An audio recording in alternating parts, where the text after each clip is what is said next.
ఎందుకు గిరిజ ఇంతసేపు చేస్తున్నావు? అసలు ఏంటి నీ ఉద్దేశం? ఎంతసేపు అయింది తెలుసా మనం వచ్చి ఇక్కడికి? త్వరగా మన పని మనం కానిచ్చుకోవాలి, లేకపోతే ఎవరైనా చూస్తే చాలా ఇబ్బంది పడతాం. మళ్ళీ బాగుండదు గిరిజ, చెప్తున్నాను చూడు నేను. పద పోదాం పద, లోపలికి పదాను. ఫస్ట్ నీకు ఏమేమి తెచ్చానో అవన్నీ చూపిస్తాను. బయట పెట్టుకొని వస్తే ఎవరైనా చూస్తారని నేను ఏమీ చూపించలేదు. నీకు మల్లెపూలు కూడా తెచ్చాను. రేపైతే చీర కూడా కొనిస్తాను నీకు. ఏం తక్కువ చేయను నీకు. ఓహో, అవునా అయ్య గారు? ఏం తెచ్చారు? పూలు తెచ్చారా? అవునా? ఆ, ఆ పూల నీ మెడలో పడకముందే కొంచెం జాగ్రత్తగా మాట్లాడండి అయ్యగారు. ఏమి తేడాగా మాట్లాడుతుంది? ఏ, మీరు ఎప్పుడు వచ్చారే? అసలు నాకు కూడా తెలియకుండా వచ్చి ఉన్నారు ఇక్కడే. అసలు ఒక్క మాట కూడా చెప్పారు కదే వచ్చిన మాట. ఏంది ఎంతసేపు అయింది? వీళ్ళ సినిమా ఎంతసేపట్లో మొదలైంది? నువ్వేం మాట్లాడకుండా ఊరికే చూడంటే ఇప్పుడు పంకజం అమ్మగారు పోతారు ఆడికి. అప్పుడుంటుంది చూడు సినిమా, పెద్ద సినిమా. ఎట్లా సినిమా అంటే నువ్వు చూడుకోకుండా సినిమా, హర్రర్ సినిమా కనబడుతుంది ఇప్పుడు. ఒక్కసారి ఊరికే నిల్చుని చూడంతే. వీళ్ళు వచ్చి అప్పుడే అర్ధ గంట పైన అయ్యింది. మేము కూడా అప్పుడే వచ్చినాము. నువ్వే లేట్ ఇంకా. ఈ నా కొడుక్కి చెప్తా ఉండు. అమ్మ, ఎవరు కొట్టింది? నన్నే కొట్టిన ధైర్యం ఉందా ఎవరికన్నా? ఎవరెందుకు కొడతారా నీకు? నేనే కొట్టాను. పెండ్లాం కాకపోతే ఎవరితో ఏది తింటాడు అమ్మ కూడా అనేవాడు. అంత నకరాలు బంద్ చేసుకుంటా ఇట్లంతా చేసుకుంటా ఉన్నావా? నువ్వేమన్నా అవును, పని మనిషి ఆడపిల్ల అనేది కూడా లేకున్నట్ల ఇంద్రంగా చేసి పెట్టినావే నువ్వు. నీ మర్యాద ఉందా నీకు? అసలు నీ వంశానికి మర్యాద ఉందా? పెద్ద మర్యాద గల కుటుంబం అట్లా ఇట్లా అంటావే. ఇంత ఆడపిల్లల పిచ్చోళ్ళు ఉన్నారు. నీ బతుకొచ్చాడా? ఏ పంకజం, నువ్వెప్పుడు వచ్చావు? నువ్వు చూసింది అంత నిజం కాదు, అంత అబద్ధం. అదే పిలిచింది నాకు పొలానికి.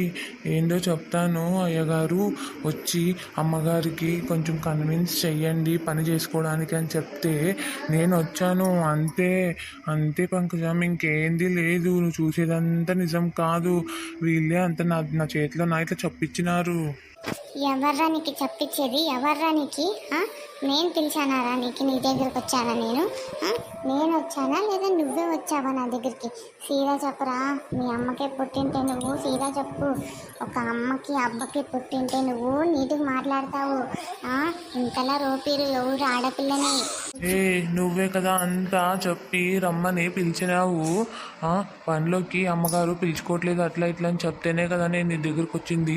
లేకపోతే నాకేం పని నీ దగ్గరగా? అయినా పని మనిషిని ఎవరన్నా పెట్టుకుంటారా, ముట్టుకుంటారా? పని మనిషిని పని మనిషిలాగే చూసుకోవాలా. పని మనిషిని ఆడబెట్టేలా ఆడబెడతాను నేను.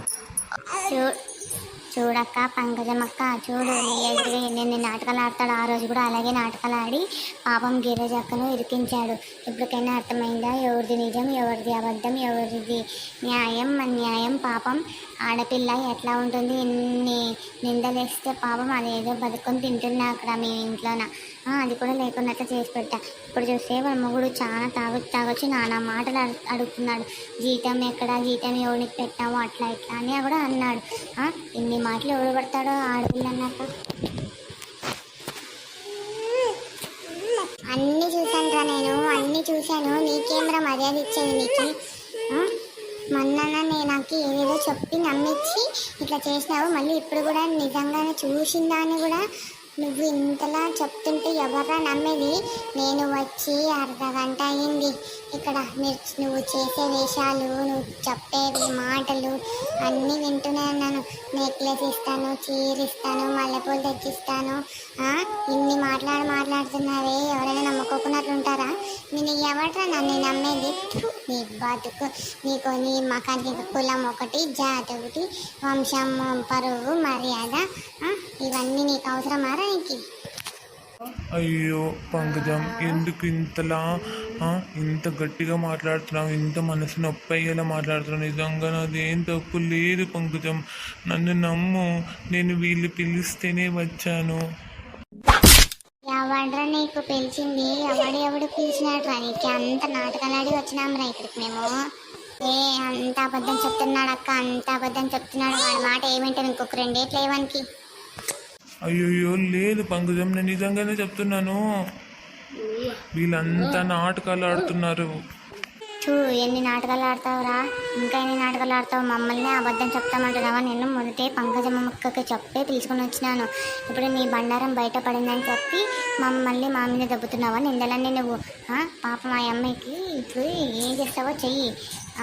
హోటల్లో నువ్వే పెట్టేయాలి. ఇప్పుడు చేసిన తప్పుకి పరిహారం నీదే. చూడండి అమ్మగారు, చూడండి, ఇప్పుడైనా అర్థమైందా మీకు నిజ స్వరూపం ఎవరు ఎలాంటి వారో, ఎవరు నిజము ఎవరు అబద్ధమని ఇప్పుడేం చెప్తారు? అవును గిరిజ, నేను చాలా తప్పుగా ఊహించుకున్నాను. నన్ను క్షమించు, ఏమనుకోవద్దు. ఎందుకంటే మా వారు కదా, ఎంతైనా నేను నమ్మాలి. ఒకసారి కాకపోతే ఒకసారి నమ్మాలి. ఒకేసారి అంత పెద్ద నిందని నేను మోసుకోలేకపోయాను. అంటే ఇప్పుడు తనకు వచ్చినా కూడా నింద నాకు మోసుకున్నట్టే కదా. అందుకు నేను నమ్మలేకపోయాను, నమ్మలేదు కూడా. కానీ ఇప్పుడు చూస్తుంటే ఈ నా కొడుకు నిజ స్వరూపం ఇప్పుడు అర్థమవుతుంది నాకు. ఇద్దరం నా కొడుకు వాళ్ళమ్మ నాన్న ఎట్లా పెంచినారో ఏందో. మీరే చెప్పండి అమ్మగారు, ఒక్క క్షణం మీరు రాకపోతే నా బతుకు ఏమయ్యేది అసలు? ఇప్పుడే అసలు ఏం తోచుక ఎట్లా ఉన్నానంటే అట్లా ఉన్నాను. ఏదో పని చేసుకుని మీ ఇంట్లో నా తింటుంటే ఉంటుంటే ఇట్లా చూస్తే అప్ప ఇక్కడ నాకు ఇంతరంగా రామాయణం చేసి పెట్టినాడు. రేపు పొద్దున్న ఏదైనా జరిగితే నేను తలక వేసుకుని ఎవరికైనా మొహం చూపించుకోవాలా? నా మొగుడికే కానీ మొహం ఎట్లా చూపించుకోవాలా నేను? ఆపు, అన్ని అబద్ధాలు కూతురు కూసుకుంటా. నువ్వు నీ అబద్ధాలు ఏడుపు అంతా. నువ్వు ఇట్లా రాయ నువ్వు. దరిద్రం నా కొడక, ఎంత అన్నా నాకు అనలేదంటావు కదరా. నాకు అనలేదుగా చూసిన దాన్ని అన్ని అర్ధగంట నుంచి చూస్తున్నాను. నువ్వేమేమి విషయాలు ఇస్తున్నావు, ఏమేమి లేదని మళ్ళీ ఆయమని పోతున్నావు. ఇంకా ఎంత నమ్మాలి నిన్ను? ఇంకెంత నమ్మాలి నిన్ను? అయ్యయ్యో చూడు పంకజం, లాస్ట్కి నేను నమ్మేటట్టు లేనట్టు చేసే పెట్టినారు వీళ్ళు ముగ్గురు కలిసి. అర్థం చేసుకో పంకజం, నేను అలాంటి వాడిని కాదు. ఇంకా ఎంత నమ్మిస్తావురా? నేను నమ్మే వాళ్ళంటూ ఎవరు అసలు? నాకు అర్థం కాదు. నేను నమ్మే వాళ్ళంటూ ఎవరు? పంకజం అమ్మగారు ఏమన్నా చూసిందంతా అబద్ధమా, లేదంటే ఆ అమ్మ ఏమన్నా గుడ్డిదా చోటిదా? చూసింది ఇనింది అంతా లుచ్చానా కొడక అని కూడా మధ్యలో అనేది కూడా అమ్మగారే. దరిద్రం నా కొడక. ఆడపిల్ల దొరికితే చాలు, కనీసం దాంతో చెప్తే అయినా కొట్టించుకుంటానని మాట్లాడతావే. నువ్వు ఒక మొగాడవేనా? ఇప్పుడు నా గతి ఏంటి అమ్మగారు? ఇంతలా జరిగింది నా లైఫ్కి. నా గతి ఏంటి? నువ్వు ఊరికే ఉండు. ఈ నా కొడుకుతో నీకు హోటల్ నేను పెట్టిస్తాను. నీకు ఇంతలా జరిగింది కాబట్టి హోటల్ ఖర్చు అంతా వీడే భరిస్తాడు.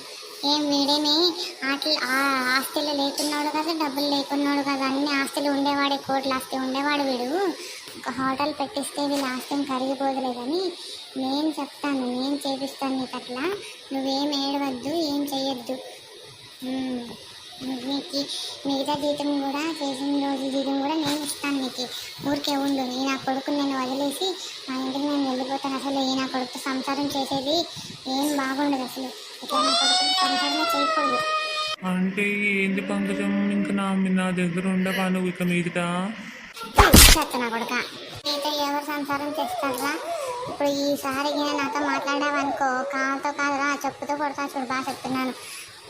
మొగుడు అని కూడా చూసుకోకున్నట్లా నడి రోడ్డులో కొడతాను అందరినీ పిలిచి, నువ్వు ఇట్లా నా కొడుకు అని చెప్పి. ఇలాంటి వాళ్ళకి నడి రోడ్డు మీద కొడితేనే బుద్ధి వచ్చేది. ఇంకోసారి ఏ ఆడదాని జోలికి పోరు చేయరు. నన్ను క్షమించక్క. నీకు ఆ రోజు నేను నిజస్వరూపం చూపించలేకపోయాను. ఇప్పుడైనా అర్థమైంది కదా. నా బాధను అర్థం చేసుకొని హోటల్ పెట్టిస్తానన్నందుకు చాలా థ్యాంక్స్ అక్క. దానికి నువ్వేం చేస్తావులే. ఈ నా కొడుకు చెప్పింది అట్లా. ఆ రోజు నన్ను చూసినాడు, అందుకే అన్ని నాటకాలు ఆడినాడు. నువ్వేం చేస్తావులే. ఈ నా కొడుక్కి పోయే కాలం వచ్చింది, అందుకే అందరికీ దొరికిపోయాడు. ఇప్పుడు లాస్ట్లో పోయే కాలం వస్తేనేలే ఇలా దొరికిపోతారు. నీకు తగిన శాస్తి నేను చేస్తాను కదా, నువ్వేం బాధపడకు. నువ్వు సీదా ఇంటికి పో మసానంగా. నేను నీకు అన్యాయం జరిగింది కదా, ఇప్పుడు నీకు న్యాయం నేను చేస్తాను. నువ్వు వెళ్ళు, నువ్వు ఇంటికి వెళ్ళు. నువ్వు పద, నీకు ఇంటికాడ చెప్తా నీ కథ. మీ ఇద్దరికి చాలా థ్యాంక్స్. మీ ఇద్దరే లేకపోతే నేను ఇంత ఇది అయ్యేదాన్ని కాదు. ఇంత హెల్ప్ చేసినందుకు మీకు ఈ రుణం ఎలా తీర్చుకోవాలో ఏమో కూడా నాకు తెలీదు. మీ ఇద్దరికి చాలా రుణపడి ఉంటాను కమల, విమల. అక్క, నీ బాధలన్నీ తొలగిపోయాయి అంతే చాలక్క. చాలా ఆనందంగా ఉంది నాకు కూడా. చాలా మురిసిపోతున్నాను. ఎందుకంటే ఒక ఆడపిల్లకి ఇంత పెద్ద భారం నెత్తి మీద పడినప్పుడు ఎలా ఉంటుందో ఊహించలేము తెలుసా. అలాంటిది నువ్వు దీనిలో అంతా బయటపడ్డావు.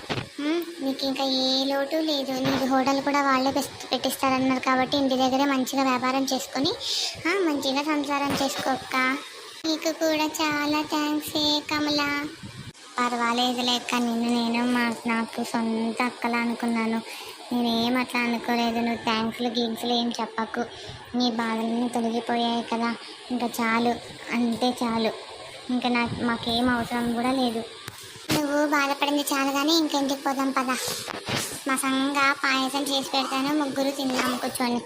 ఊరికే ఎందుకు ఇంత బాధపడినాము, ఇంత పెద్దగా గెలిచాము దీంట్లోన. ఇంకా పాయసం తినకపోతే మన సాగుదు. అక్క రా పాయసం చేద్దాం. ఫస్ట్ నువ్వు కళ్ళ తుడుచుకో.